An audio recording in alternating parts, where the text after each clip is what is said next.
friendship that'll never ever end.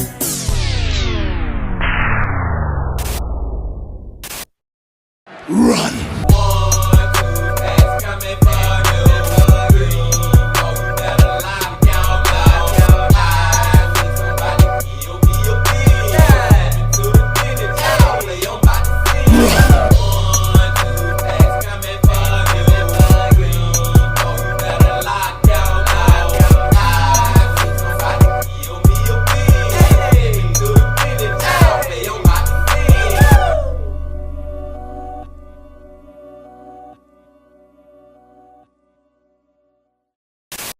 It's a beautiful day in the neighborhood. Reaction Beanie 0605. Jack in the neighborhood. My brothers and sisters, today is another day that we get to let out our inner geek. Because we going back to AJ from the Y Files. Back to the Y Files, y'all. And the title of this video is very interesting. Allien Implants Volume 1. Devil's Den UFO Encounter. What was found inside Terry Lovelace? What the hell was found inside Terry Lovelace for real? You know what I'm saying? Is that a person or is that a place? You know what I'm saying, man? These freaking alien stories from AJ have been some of the craziest alien stories you can hear in your life I ever heard in my life, at least personally. And I'm pretty sure this one is gonna be just as good and just as damn crazy. And we're about to get into it. But before we get into it, my brothers and sisters, y'all know what y'all got to do. Get whatever you might need. Get what you need, please. We are back to AJ from the Y Files. Y'all got what y'all need. Y'all ready to go? Then let's go. This episode of the Y Files is brought to you by PDS Debt. In 2012, Terry Lovelace sat in his doctor's office waiting for x-ray results. Earlier that day, he felt a sharp pain in his leg, lost his balance, and fell. The doctor returned looking confused. He showed Terry the x-ray. A small square object about the size of a fingernail was buried deep in Terry's right leg. The doctor had never seen anything like it. He asked if Terry had been in an accident or had surgery. He hadn't. But then he remembered. For 40 years, Terry had tried to forget the terrifying experience at Devil's Den State Park. He never told anyone, knowing they wouldn't believe him without evidence. But the evidence had been there all along. A strange metal object embedded in his leg. And the object was not man-made. Get whatever you may need. Shout out to AJ, shout out to Hucklefish with their commercial, man. And I guess AJ answered my question real quick, even though I already knew the answer, y'all, when I was like, what was found inside Terry Lovelace? And I'm like, is this a place or a human? Because I'd rather for it to be found in a place than it actually inside a freaking human, especially we talking about alien implants. You know what I'm saying, man? This is going to be a wild one. Seemed like dude encountered an alien in the Devil's Den, and it wasn't his friend. Hold up. Damn, AJ got a long ass commercial this time. Look at Hucklefish working out in the White House. Let's go, y'all. In June 1977, Terry and Toby were Air Force medics stationed at Whiteman Air Force Base near Kansas City, Missouri. They took 4 days of leave to go camping. After a 6-hour drive to Devil's Den State Park, they chose a secluded place in a restricted area to camp, drink beer, and look at the stars.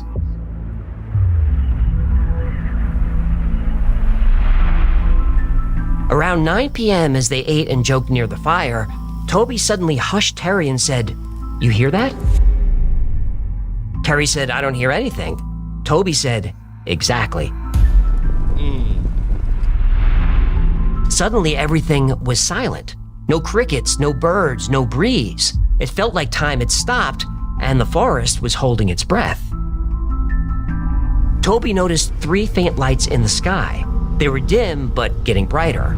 They flew in formation. Then they rotated around an axis and started accelerating. It was moving even faster and blocking out entire fields of stars. It was impossible to estimate its speed. We had no point of reference. With a feigned laugh, I said, "I think that damn thing is headed toward us. I think it's going to sail right over the top of us."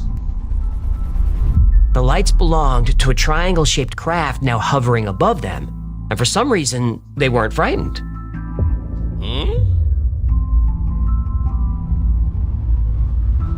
So the lights are, I don't know, a few hundred yards away, and then suddenly, boom, it's over our camp and just hovers there. We were looking right up at the thing. It's as big as a city block. We could hear it humming.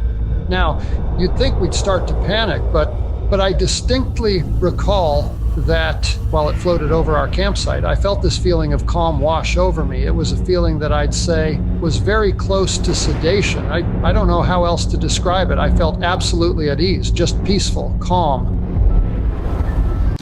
Like, I can understand where he coming from with that. Like, those aliens probably was making them feel that way. But I even keep it real on this front, y'all. If that was to happen to me, and I'm out in the middle of nowhere and I see this huge, I'm talking about, the man said it's the size of a city block. Like, this is a huge aircraft that I never seen before in my life, never even seen on the news. You know what I'm saying? They ain't even seen on TV before. Like, I know this don't exist. I know that this is extraterrestrial. I'd probably be sitting up there just freaking amazed more than scared. You know what I'm saying, man? Just in shock and awe what I'm looking at.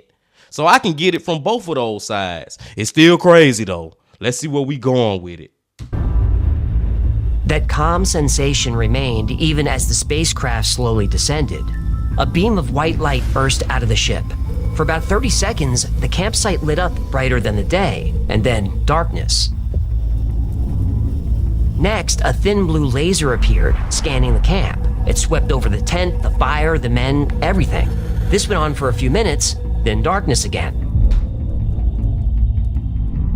Toby said, "Show's over," and the two men went back to the tent to sleep. Hang on. What? There's a giant spaceship floating above their camp, and they say show's over and go to sleep. Like this is all fine? Well, they were still being sedated by this spaceship somehow. Oh, or maybe it sprayed Lorpus on them.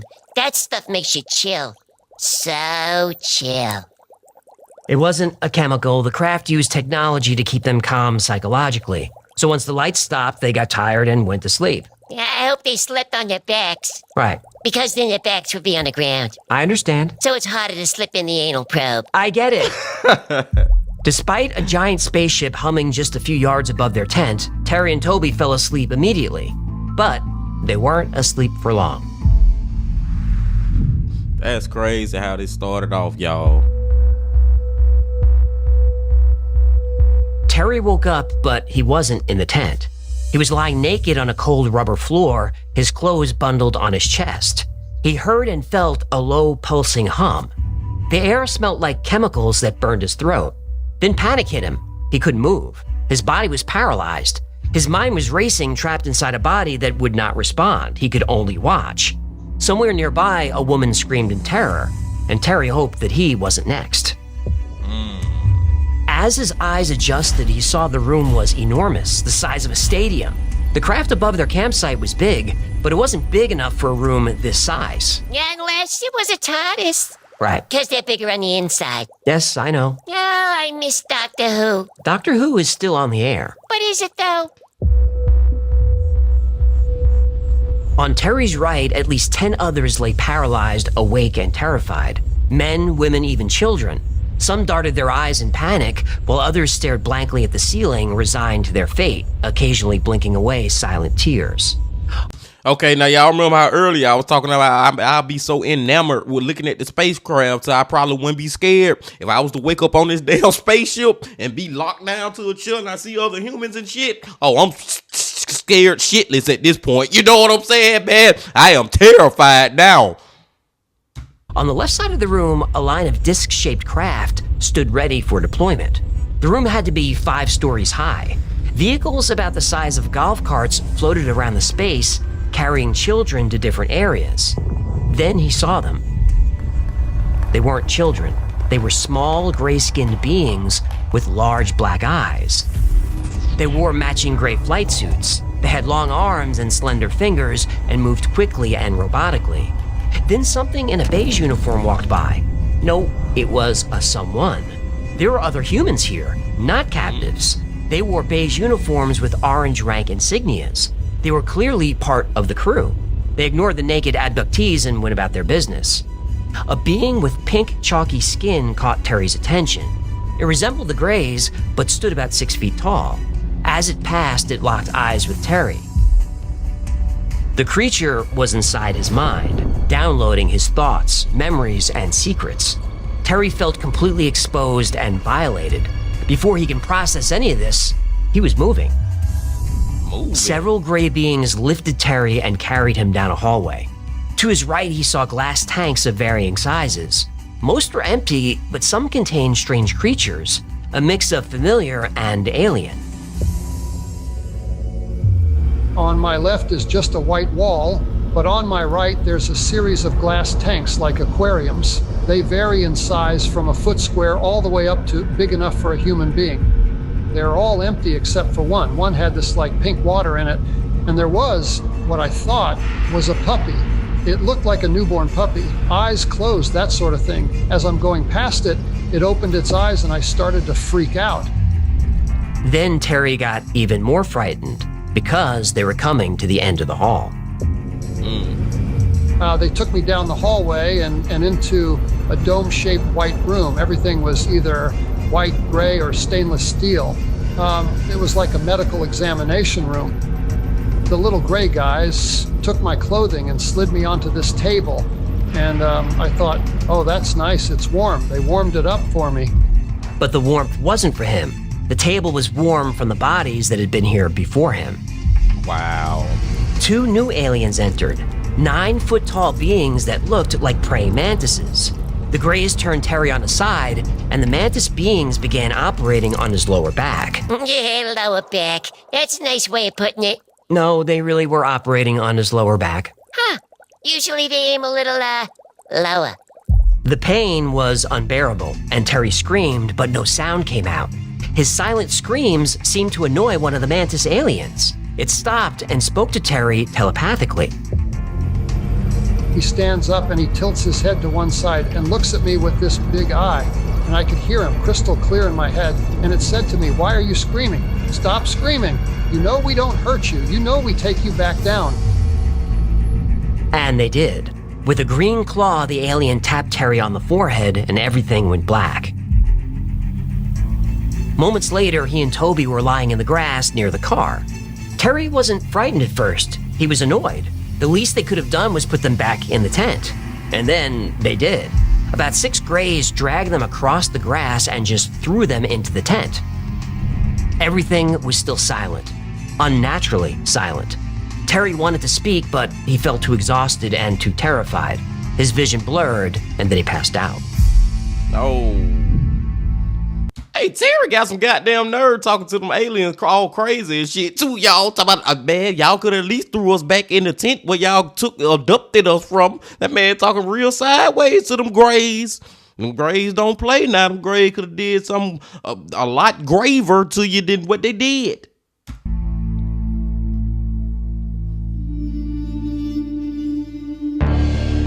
Blinding flashes of light jolted Terry awake. They were piercing the tent and hurt his eyes. He realized his whole body ached. Toby peeked through the tent flap, mumbling something. The green strobe light flashes continued. Terry's watch had stopped at midnight, but the tent clock read 3 a.m. He reached for the flashlight, but Toby grabbed it, whispering for him to stay quiet. That's when Terry noticed Toby had been crying. Then they heard footsteps and rustling around their camp. They froze, waiting for silence before daring to look outside. They saw an enormous craft hovering over the meadow. It was as big as an office building on its side. Small windows showed figures moving around inside. Below the craft, Terry saw a dozen children wandering around. Oh, my sweet summer child. Those are not children. They weren't. Toby whispered, "Not kids, not human. They took us, hurt us." And then he started crying again. Terry was confused. Then the images hit him. A bright room, small creatures, a giant insect, medical instruments, and pain. So much pain. He pushed the images away. A white column of light emerged from the craft. The figures walked into it and vanished. The ship rose high above the meadow, rotated and blasted over the horizon. It never made a sound. Toby sighed. He had been holding his breath the whole time. His face was swollen and sunburned. Then Terry realized he was burned too, and both of them were covered in welts like bug bites. They scrambled to their car and abandoned the camp. Devil's Den vanished in their rearview mirror as they sped away. They drove straight back to the base. Terry dropped Toby off at his house, watching him stumble inside, still in a daze. Terry's wife saw him and immediately took him to the medical clinic. Terry told the medical staff everything, except what happened between 9 p.m. and 3 a.m. He knew that if he told them what happened, they'd put him in the psych ward. His sunburn was actually caused by radiation, confirmed by a Geiger counter. His clothes were taken away in a biohazard bag. The next 48 hours were a blur. Then on the third night, a knock at his door. Here comes the man in black. The nurse opened the door and two men walked in flashing badges. Yep. They wore dark suits and even darker expressions. They told the nurse they were with OSI, the Air Force Office of Special Investigations, and they needed to talk to Terry alone. Why is it like every alien story that you hear when they have to do with people who have got abducted by aliens and they survived, they are witnesses to the encounter or whatever, and they back on Earth, you know what I'm saying? Here comes the men in black every time, man. Like Hucklefish said, man, the men in black gonna show up. And they gonna have questions, and just like in the movie, the damn thing that Will Smith had that make you forget everything, they probably got that too, man. Him and Tommy Davidson. Let's go.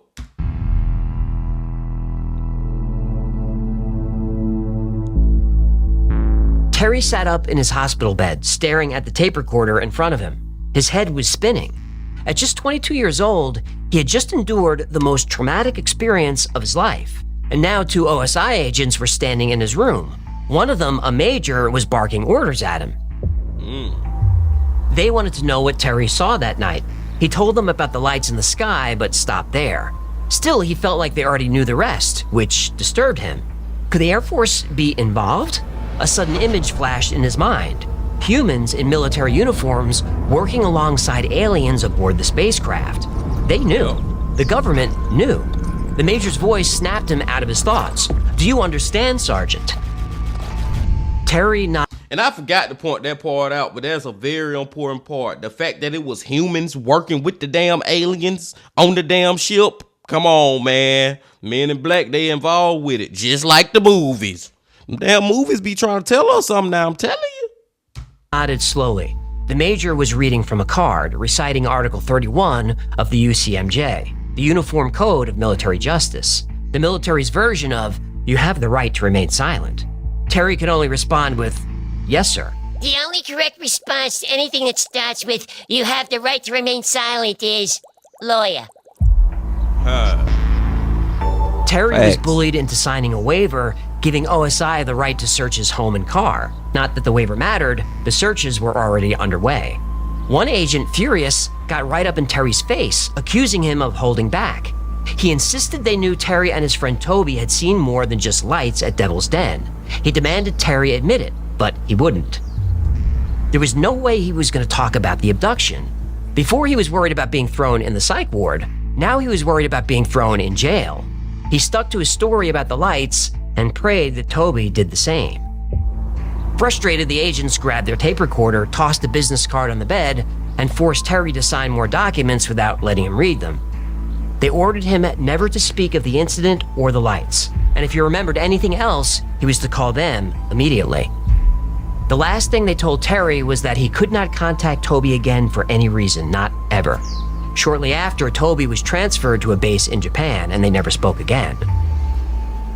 I don't know, man. Make it sound like Toby may have cracked under the pressure or something. The trauma of the abduction and the interrogation left Terry determined to keep quiet. He told no one, not his friends, not his family, not even his wife. Instead, he tried to forget the incident at Devil's Den had ever happened. In time, the memories faded, though the PTSD lingered. Despite everything, Terry built a successful career as a lawyer and assistant attorney general. He got married, had a family, and led what appeared to be a perfectly normal life. But in 2012, when Terry saw an x-ray of his leg, his life changed again. He decided to have the implants removed and go public with his story, but he was warned that doing this would be very dangerous. The government threatened him? Nope. The threat came from someone much more dangerous.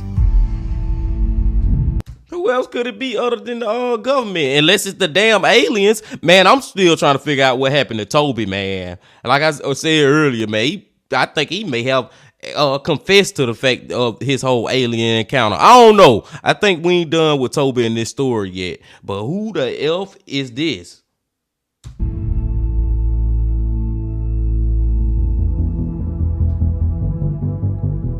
Terry Lovelace's vocal stance about his 2012 implant discovery, backed by x-rays, gave his story credibility. It also attracted unwanted attention.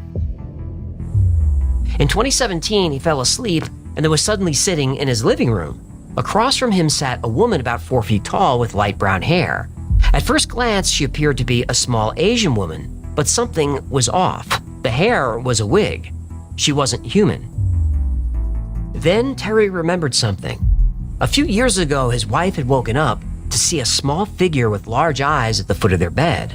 A voice in her mind had calmly told her, "Do not be afraid, go to sleep." At the time, she thought it was a dream. It wasn't. Now that same figure was in Terry's living room. He recognized her. She wasn't quite alien and wasn't quite human. And his first thought was he didn't like the wig. Her lips didn't move, but he heard her voice in his mind. So you don't like my hair? It's the same as the last time we met. I always wear it this way. You know that.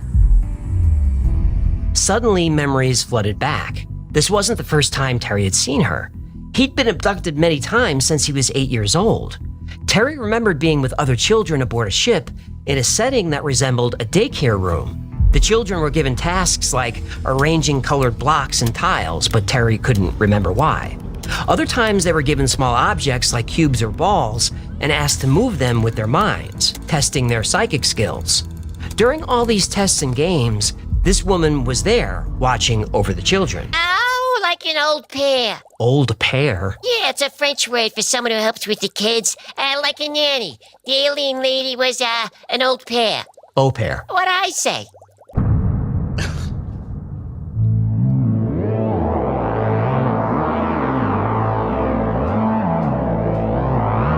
The children were not always treated gently. They also endured painful medical procedures. And like Terry's experience at Devil's Den, the children were paralyzed and watched small gray beings carry out various tasks around the ship. Every time Terry was abducted, this woman was there. It seemed like her job was to keep children calm during the examinations. Strangely, Terry felt affection for her. Yes, Terry, I'm that woman. No, you will not be taken tonight. No more examinations, ever, I promise. She helped him sort through his memories. He was on a spacecraft on the far side of the moon. He saw a vast, sprawling city where humans lived. They were mining something. Yes, there are many human beings living and working on your moon. They've been there for generations and have never been to Earth. They're there to collect and process the rocks. It's very important work. But the woman wasn't here to reminisce. She'd come here to warn him. Terry's public disclosures, along with his upcoming book, had alarmed her hosts, as she called them. They worked with the US government, and they were concerned. Terry wanted to reveal the truth, and the woman heard this in his mind. You have seen things that are important to both your government and to my hosts. You are not aware of their importance, so you cannot determine which memories must be kept secret. Your government will not allow you to speak of what you have seen.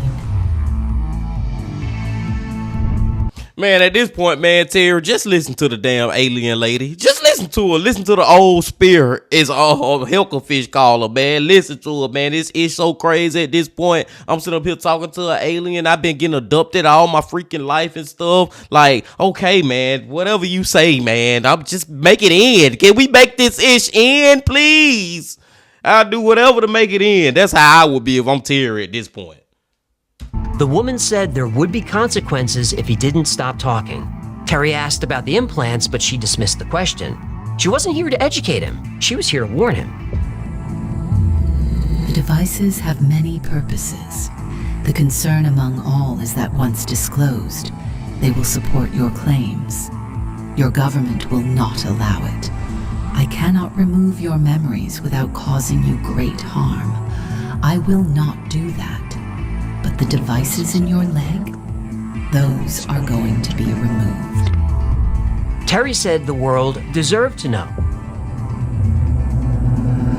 Your government will not allow it. They will first attempt to discredit you. Then they will threaten you. And after that, if you continue speaking, your government will kill you.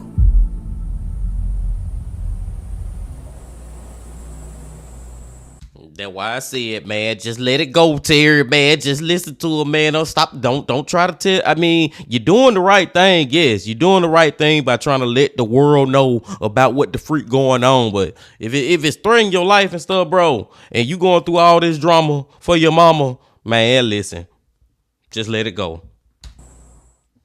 Those final words lingered, and then suddenly it was sunrise and the woman was gone. Terry had his leg x-rayed again. The implants had vanished, leaving only 2 tiny wires where the devices had once been. The petal-shaped implants and microchip were gone. No incision, no scar. For 40 years, Terry unknowingly carried proof of his abduction. Just as he prepared to share this truth, the evidence vanished.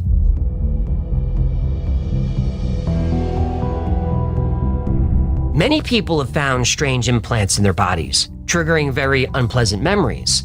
So think twice before getting that x-ray. Alien abductions don't scar the body, but they scar the mind. Most abductees are completely unaware of their experiences. And if you ask Terry Lovelace, he'd say they're the lucky ones.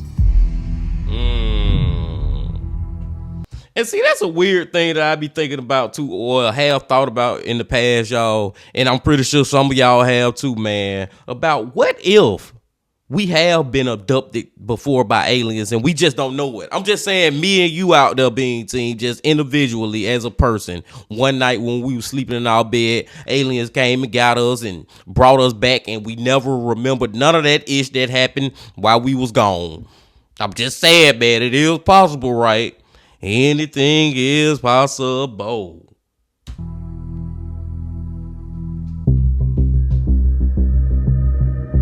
Terry Lovelace's story about an alien artifact backed by x-rays is hard to ignore. Since 2012, he's been sharing his experience in interviews, public talks, and 2 books. There's always a book. His story has remained mostly consistent over the years. Skeptics point out that new details emerged in later interviews, but Terry claims these are new memories resurfacing. What makes Terry's account intriguing is his ordinary life. He's a family man, an accomplished professional. Plus, he wasn't alone at Devil's Den. His friend Toby was there too. Or was he? It turns out Toby isn't his real name. Terry created the pseudonym to protect his friend's privacy.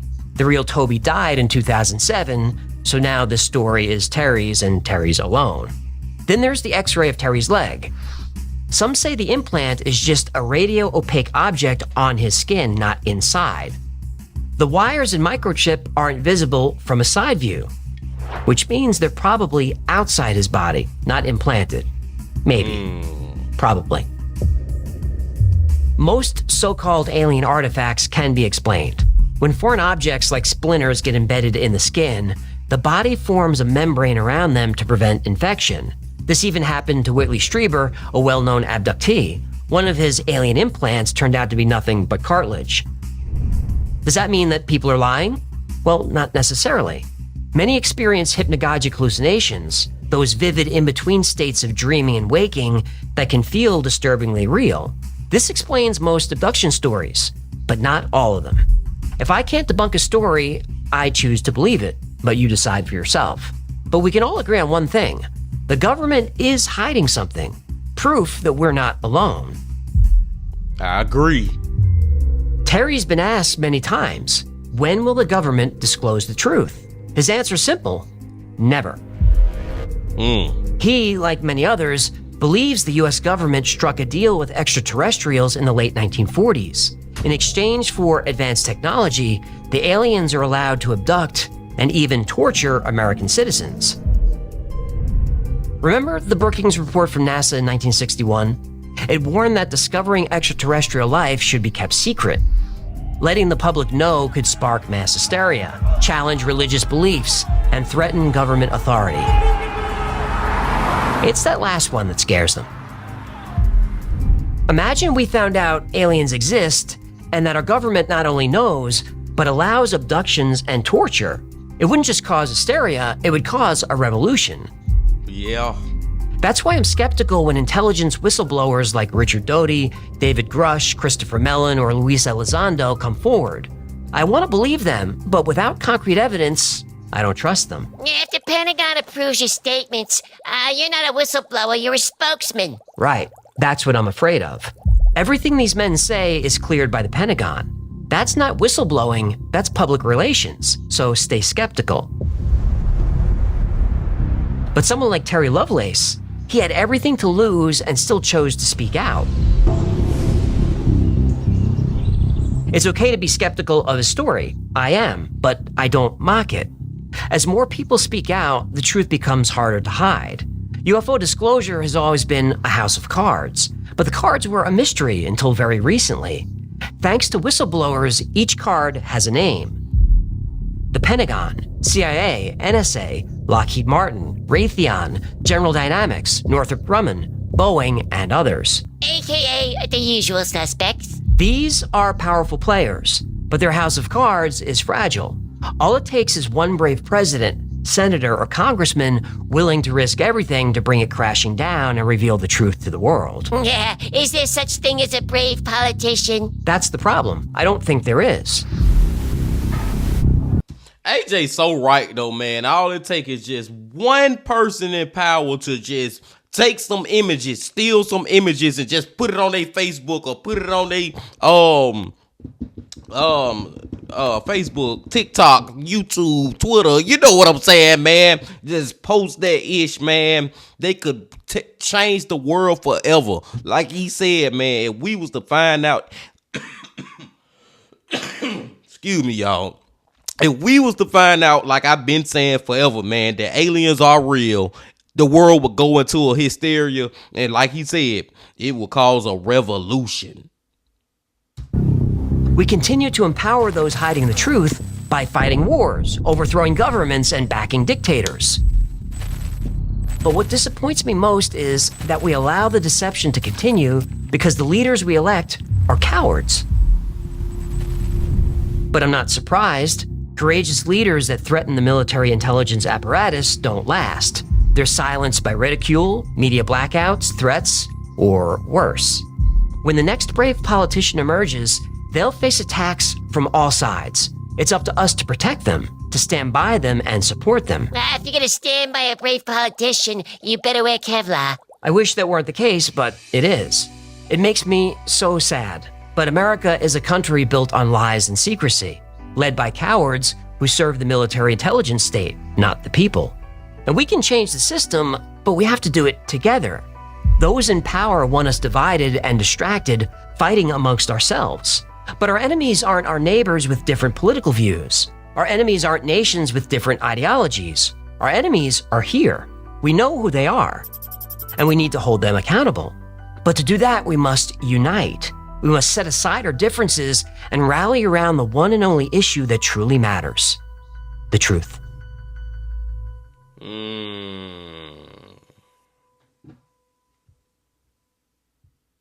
Thank you so much for hanging out. I couldn't have said it better myself, BT. Real talk, man. At the end of the day, the only thing that truly matters is the truth, man. The truth. It sounds funny and it sounds like such a cliche freaking catchphrase or whatever, but it's the truth. The truth will set you free. Like, seriously, man. But I don't think that we'll ever get the whole truth, nothing but the truth. Like, I don't think that's ever gonna freaking happen like that, man. And we all know that the government is hiding or not. Like, nobody can convince me that the government don't know aliens exist. I would take it to as far as like they have been in communication or may still be in communications to this day with aliens. You know what I'm saying, man? Like, that wouldn't even freaking shock me, but just to hear AJ talk about if the world were to know or find out that aliens exist, like I said, a real whistleblower like he was talking about, it just take that one person to come out that's very high up in the hierarchy of this whole government and CIA and FBI and ABCDEFG. You know what I'm saying? It was just that one person really blow the whistle. They will blow the world away with that, man. It'll just be so crazy, but I don't know if it's gonna ever happen in our lifetime. But the longer the earth go on, y'all, the more those secrets like that cannot stay hidden. You know what I'm saying, man? They cannot stay hidden forever. I just don't know if it's gonna happen in our lifetime. But I digress. Another great video from AJ, man. I appreciate y'all coming on back as always. And before y'all leave, just please hit that like button, comment, subscribe, and do all that if you ain't did that yet. And come on back tomorrow for another That Chapter Wednesday. And also, my friends, remember this. Love, peace, and happiness. Stay safe. Don't stop. Keep going. Yeah.